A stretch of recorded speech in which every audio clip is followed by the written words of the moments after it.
Pie chart में आपको ध्यान रखना है कि जब आपका एक पाई चार्ट है उसमें ये होता है आपका 180 डिग्री और कंप्लीट पाई चार्ट होता है आपका कितने डिग्री का, 360 डिग्री का। बट आपको ध्यान रखना है कि जो 180 डिग्री है ये क्या है, हाफ है, आप क्या कह सकते हैं 50%। ठीक है, मेन चीज आपको जो ध्यान रखनी है उसमें यह है कि आपको यह ध्यान रखना है रिलेशन हमेशा कि 360 डिग्री हमेशा इक्वल है 100% के। तो 360 डिग्री अगर 100% के इक्वल है तो आपको 50% निकालना है तो कितने डिग्री होगा, 180 डिग्री। किसके इक्वल होगा, 50% के। अगर आपको निकालना है 90 डिग्री, सो 90 डिग्री के लिए आप क्या करेंगे, डिवाइड बाय 4, तो कितना हो जाएगा 25%।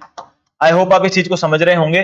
जैसे जैसे डिग्री चेंज करेंगे उस हिसाब से परसेंटेज चेंज होती रहेगी, जैसे परसेंटेज करेंगे उस हिसाब से डिग्री चेंज होती रहेगी। ये दोनों इनके बीच में आपस में कोरिलेशन है, इसको आपको समझ लेना है। इसी के साथ साथ अगर मैं बोल देता हूं कि यहां से 90 डिग्री, तो 90 डिग्री हो गया ये क्वार्टर। ये क्वार्टर क्या है, 1/4। सो 1/4 100% का आपको पता है कितना होता है, 25%। तो आपको समझ आ गया कि इसका 1/4 किया जो कि 90 डिग्री है तो इसका भी 1/4 होगा। इस रिलेशन को हमेशा आपको ध्यान रखना है। अगर आपको 1 डिग्री निकालना है तो 1 डिग्री किसके इक्वल होगा, 100 डिवाइडेड बाय 360 के इक्वल होगा आपका 1 डिग्री। ठीक है, इतने परसेंट के इक्वल, 100/360% के इक्वल।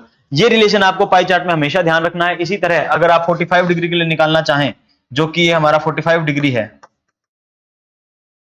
तो 45 डिग्री के लिए आपको कुछ भी नहीं करना है। 45 डिग्री का अगर आपको निकालना है तो 45 डिग्री के लिए आप क्या कर देंगे, जो 360 डिग्री है किसके इक्वल है, 100% के। आप 45 डिग्री के लिए निकालेंगे, 45 डिग्री के लिए जब आप निकालेंगे तो कितना हो जाएगा आपका, 100 डिवाइड बाय 360 मल्टीप्लाई बाय आपका 45। ये कितने पे जाएगा, 8 पे। एंड ये कितने पे चला जाएगा आपका, 8 से 12.5।